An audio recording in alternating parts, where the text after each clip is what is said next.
What's up, guys? Welcome to our very first episode of Somm and the Jester.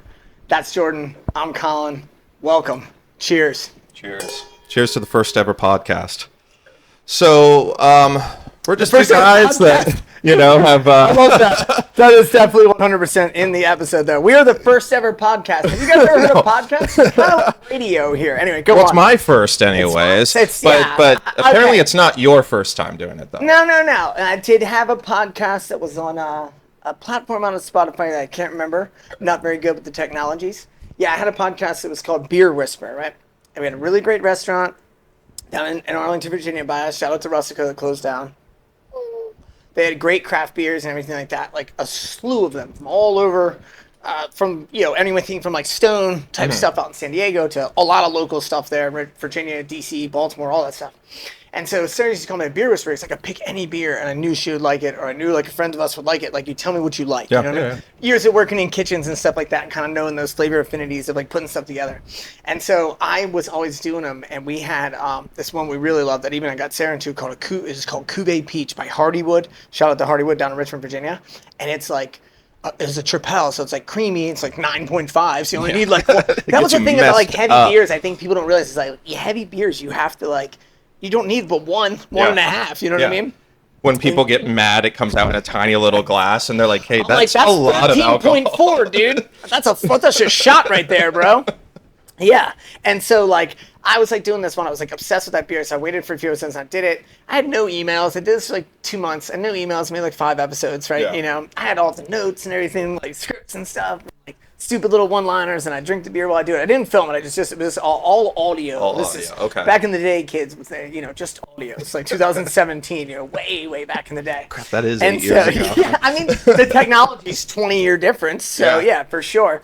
And when we went down there to Richmond one weekend for a beer and barbecue festival, like a couple months after I stopped doing it, and we went to Hardywood, and I somehow got in the conversation because I'm a chatty Cathy, so I sat there chatting with these people, and they were like, "Dude, you mean the beer whisperer?" And I thought, yeah, they pull my leg. This is gotta be a prank, right? You guys are fucking me like Sarah was just in here using the bathroom, like so. Said, like, hey, you know what would really make my husband's day? Yeah. Well, you guys just tell him just act like you listen to the podcast, which I mean, I wouldn't have hated if that was the case. Yeah. But they were genuinely for it, man, and I just came out skipping like literally like Elton John and the Yellow Brick Road, dude, for sure.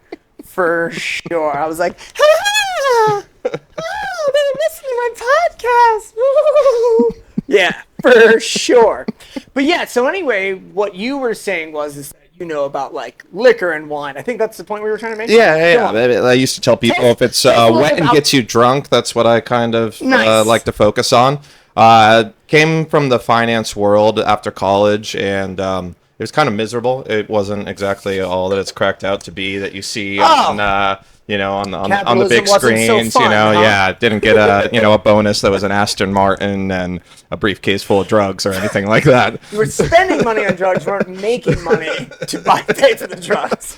And when you want to become up as a financial advisor, it's literally like a salesman position at the beginning, it's selling people on you. And it's like, why should you trust me? I'm 22 years old, freshly out of college. Why should you trust me with your life savings? Yeah. You probably shouldn't. I mean, realistically, you probably shouldn't. Bro, what have we learned in the last 3 years from FTX and all these wonderkins? Let's get a little tenure in there. Exactly. Let's get a little OJT. All the coins. I mean, Haktua, she had a coin for a little bit there, although I think she might be going to jail or something like that. I think so. I think the thing is when you what do they call that? Man, back in my day, when you rob somebody.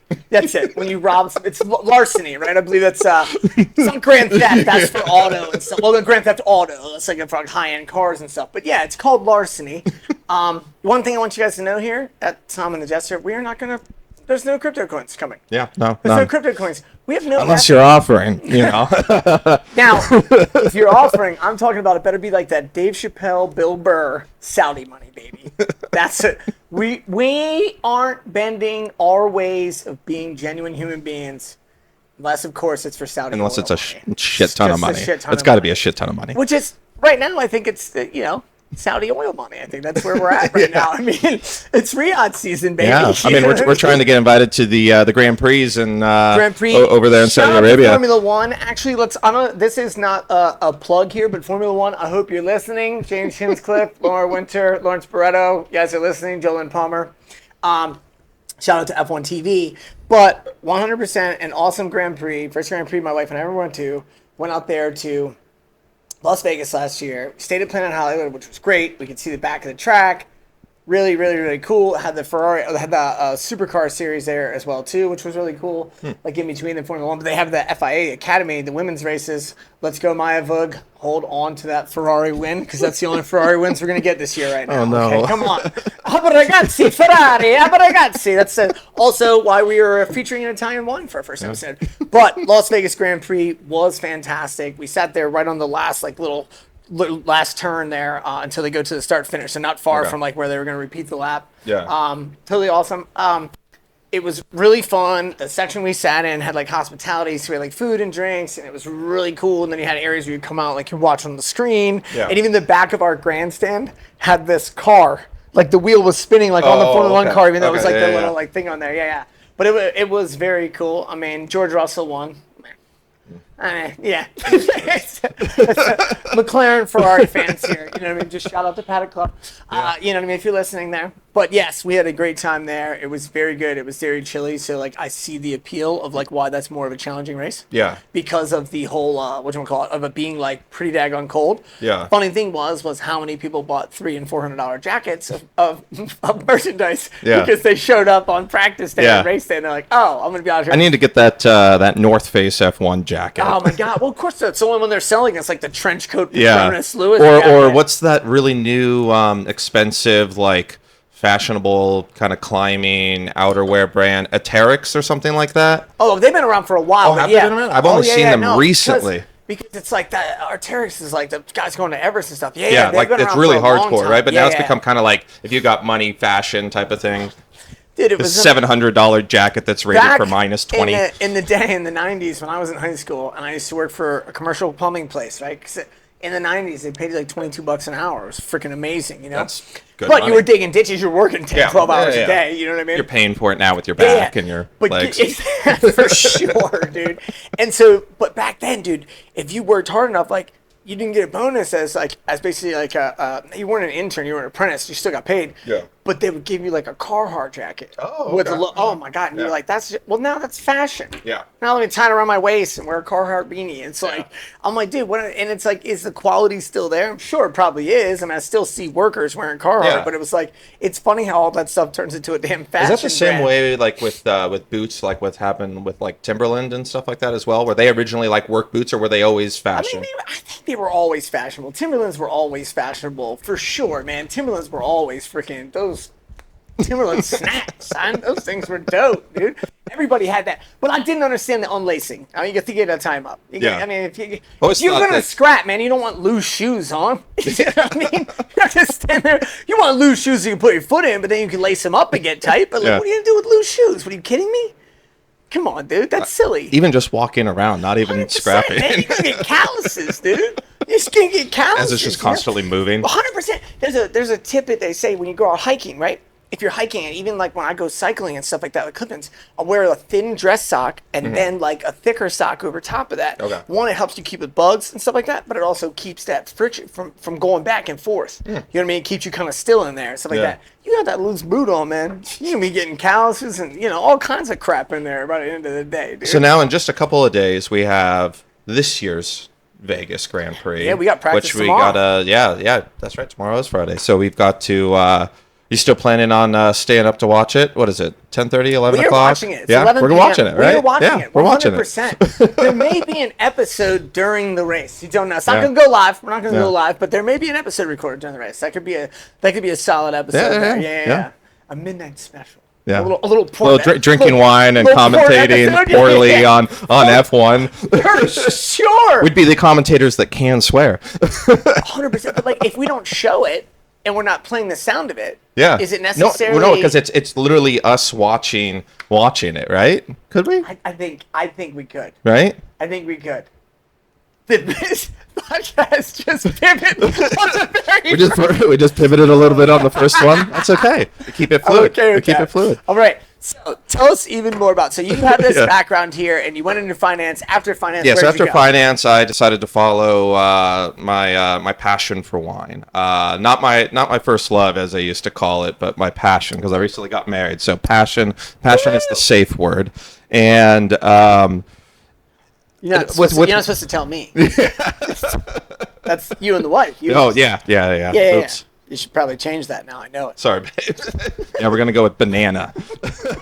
Again. You told me again. It's kicking in. But what, so finance. Yeah, I went down the rabbit hole with wine, and I'm like, what's something that I could do for the rest of my life? That's not just golf. I'm never going to make it pro golf. But I love drinking wine, and it's fun because the more you learn about wine, the more you learn about history, culture, yourself, the world, the history of the world, and the people in it. Because one of my kind of people I look up to in life, James May, he said, alcohol is God's way of saying sorry for giving us self-awareness. James May, Top Gear, James May. Yeah, exactly. I grew up loving Top Gear, and James May was one of my favorite characters always. Sure. And I agree with that. It's like, hey, we're self-aware. Let's turn that shit off. That sucks. And so the first one was actually more likely a beer, but second alcohol that humanity created was wine. And it's just amazing from the terroir to the history, and then especially when we're getting into Italian wines like this. We have a family business in the United States, and by the time you get to like the third generation, the grandkid doesn't want to do that shit. Guaranteed money on the plate versus here, in the case of like Fontana Fredda, they've been around since the mid 1800s. I mean, that's pretty impressive. And it just runs in the family. I know I've met with some winemakers where they were the like 22nd generation going back to the 1100s. That's insane. It's absolutely crazy. That's like when my wife and I were in Paris years ago on our first wedding anniversary. And we were on this awesome tour. Shout out to Fabian, our freaking tour guide was amazing on this bike tour. And they had talked about Dom Perignon, right? And so the old French court had like this little like sundial that was set to like when the sun was hot enough, it would light up a little cannon and shoot it off. But basically the court was like basically like these outdoor stalls. They were covered by heavy curtains, so people could sleep and stuff like that, And then that would wake them up, let them know the party's going again. This was in the time of like Prince Philip and like Louis the 16th, you know what I mean? Or, like, so they woke Louis up to the sound of a small cannon. Yeah, a little mini cannon. It was time to party again, from right? the sun. So this monk, that's so cool. This monk, right? He heard about this and he was like, "Yo, I have a dope beverage that I can bring down to you guys, right?" And so he's like, "Yeah, he's like, I'm gonna go take this down to you, right?" And what it was is he brought it down. And he was like, "Hey, I want to talk to Prince Philip." And they're like, "Yeah, I don't know. There's a monk out here. It says he's got booze or something, And so what they were doing back, Dom Perignon basically can be credited for two things. Champagne. Mm-hmm.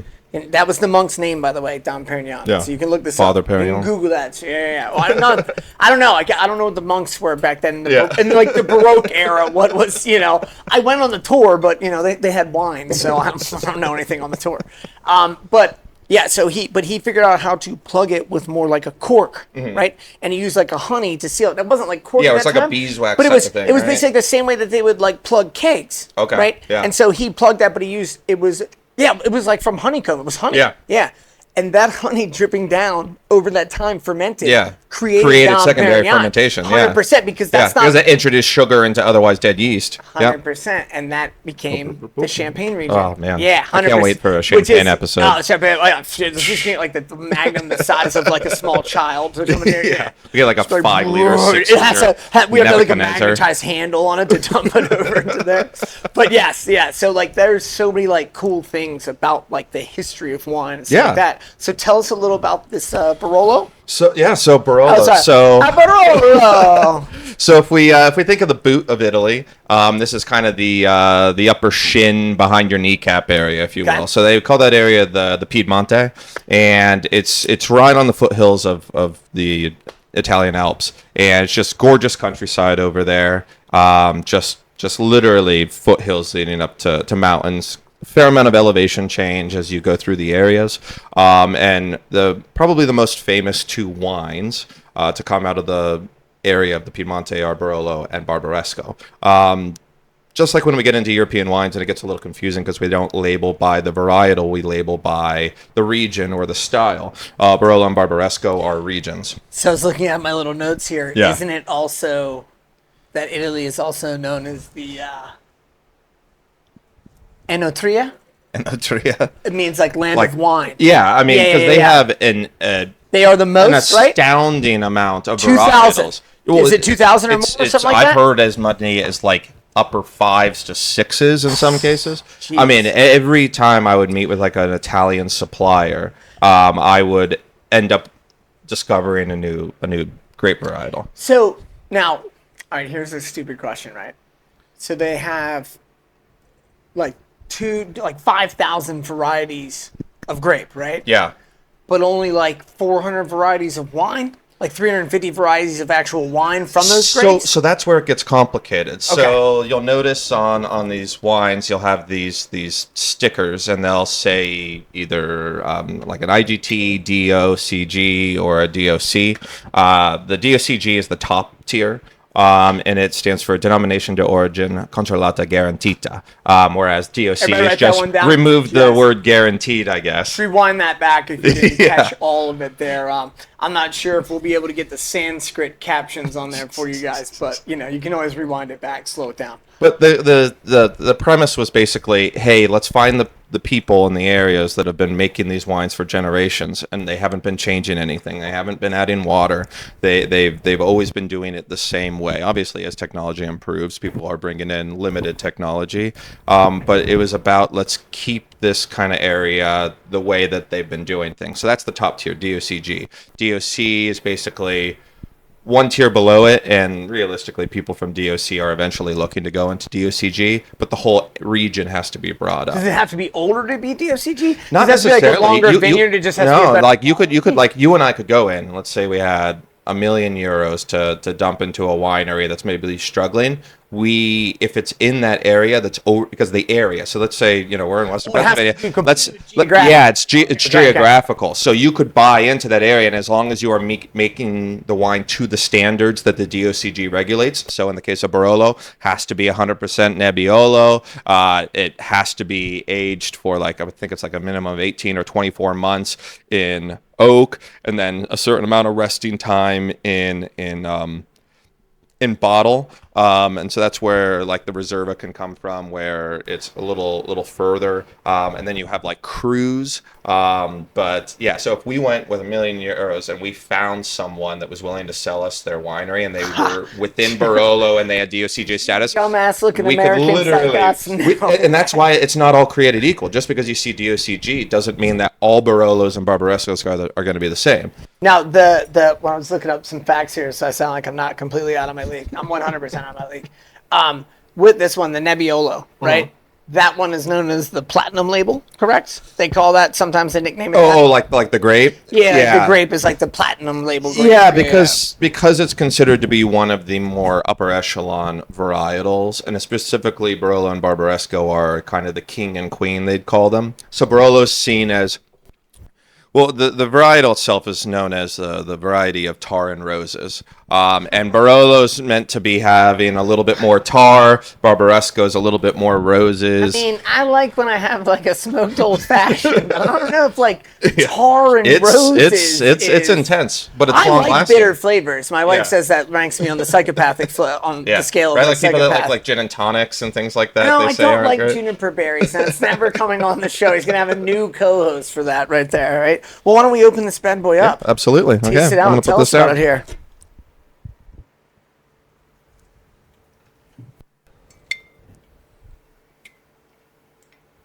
Watch the skill set here in action. It's really beautiful. It's a work of art. You know what I mean? It's like Salt Bay but wine. Sitting down. And cool. You feel funny sitting down makes this a lot harder. A little bit of sweat forming right now. But what a nice pop. Now, traditionally, how long should we be letting wine open up or aerate? And what are your thoughts on the aerators, like those electronic aerators? So I haven't seen too many electronic ones other No, like, than... you don't talk about the one that you put in where there. you like put in the glass, like, what do they call it? Like Yeah. Venturi? Oh, okay. Yeah, you are talking about an actual one. Yeah.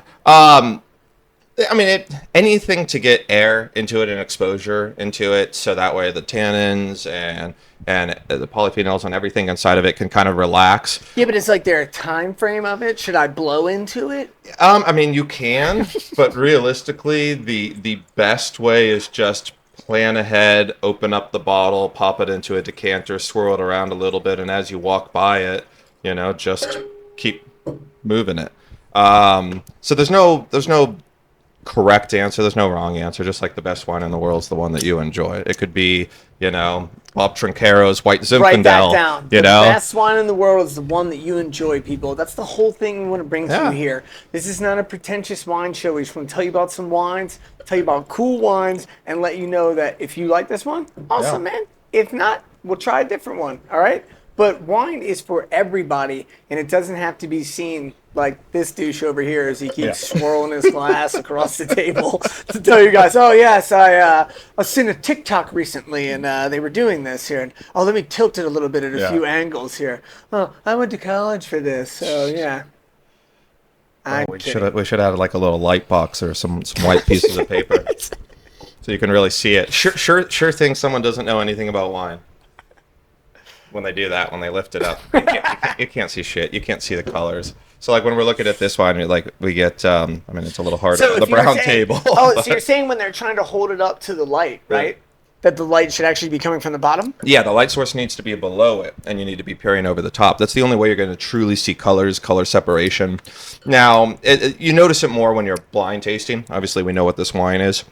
But it's a 19, so it's got, 6 years of age on it now. So, like, if we were holding it over a light box, you would start to see primary and secondary hue color separation. Because as red wine ages, it loses color, right? So the heavier molecules that are in the wine start to separate out and separate out from the alcohol. And so red wines lose color, white wines gain color as they age. All roads lead to basically a murky brown. Strong. It smells like very strong. Yeah, so this one's going to be, because it's Barolo rather than Barbaresco, considerably more tar.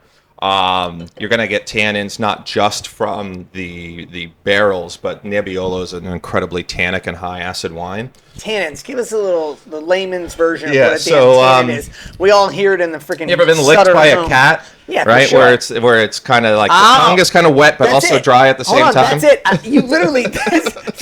Look, you guys ever hear when they say, you can memorize something, and that's just memorizing it, saying it back verbatim, but putting it in your own words, understanding it. 100%. That I now know tannins. Okay, 43 years old. I've seen it. I've seen the light. Hallelujah. Yeah, it's because it's weird. It's that sensation of your tongue's getting wet while it's drying out at the same time. 100%. I get And when you get into really, really tannic varietals, so like, and does that mean more dry or more like more heavy? Dry is a really unfortunate term that they chose to use with wine, and I feel like it came about because of gatekeeping. It's like, just say it's sweet or it isn't sweet, or somewhat sweet or something. So like, dry is technically the absence of residual sugar, but then it can also extend into the vein of, well, you have residual sugar that adds sweetness, but you also have like fruitiness. So like, if you have a really warm climate like Paso Robles and you have a Cab Sauv from Dow, it's going to be very, very fruit forward because it's really warm climate. The acid's going to be low, whereas this is cold climate,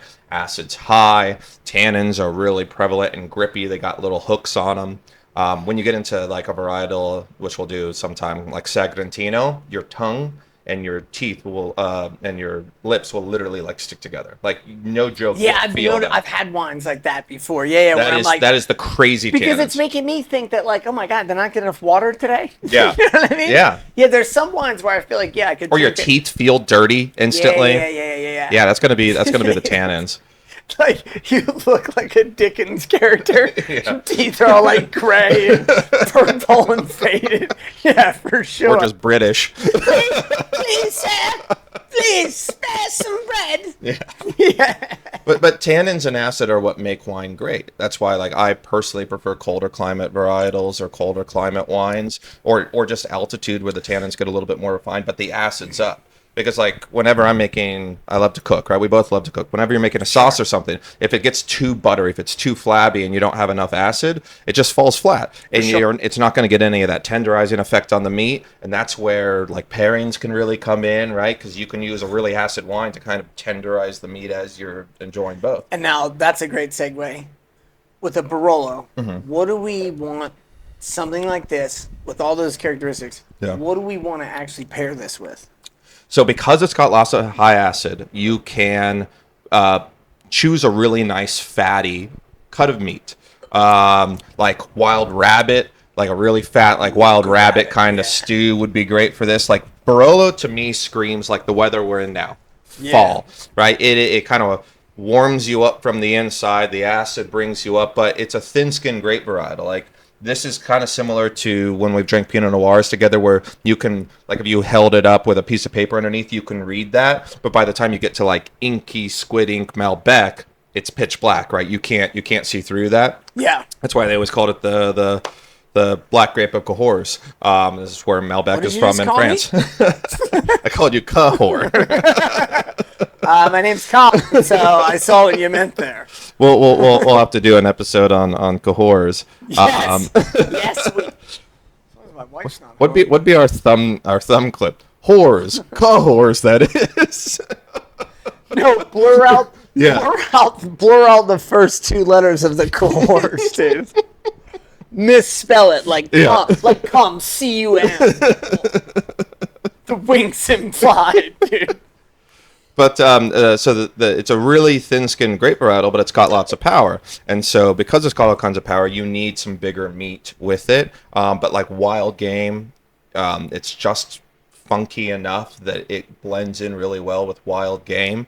So you want something a little bit more rich then? Yeah, so like honestly, the dark meat, we're coming up to Thanksgiving, the dark meat in turkey, if you have a really nice roast turkey, Barolo, Barbaresco are great. If you prefer... But not with the light, not with the light meat, more with the dark meat? More with the dark meat, okay. More with the dark meat. The light meat is kind of, I mean, I was raised a light meat guy, and then fell in love with an Asian woman, and now I'm really into the dark meat because that's what she grew up eating. But she's also showed me and taught me how much more flavor it's got, right? And so I've been kind of adjusting. I'm a serious person, I swear to God. I've been adjusting the wine pairings to accompany more dark meat. Because she's right, it's got so much more flavor. So the dark meat of chicken would be great for this, although as long as you're not getting too saucy, like cranberry sauce in this might conflict a little bit. Maybe Barbaresco. Or honestly, if you like Barolo, but you want more acid and less tannins, go south, go to Tuscany, go to Sangiovese. So have like a Chianti Classico Reserva, a Gran Selezione or something else that we'll do the Black inevitably. Rooster, right? Yep, the Black Rooster. That means that's within the Classico region. I read books. Yeah, so it's the same sort of thing as the DOCG. It's just Tuscany wanted to establish itself to separate out the Chianti region and the Chianti Classico region. They got basically really elitist. I mean, Italy was like 14 countries at one point. All right, the Florentine Wall's still there, dude. You know what I mean? San Marino's still holding out in Italy. They're like, nope, we're a country. Really? You're like a county? No, we're a country. Oh, recognize the Pope's a king. The Pope's a king in Italy. In Italy. Well, I mean, Rome's what do they call it? Area. His throne's called the Holy See, I think it's called. I grew up Catholic. I should know better. Look at me. Obviously, I'm not following the Catholicism to the T there. Oh, well, hey, they drink a lot of wine. yes, we do. Yes, we do. No, this is absolutely delicious. Dude, what do you say we say goodbye here and we go cook some fatty meat with this? That sounds great to me. Cheers, my friend. See you guys next time. See ya.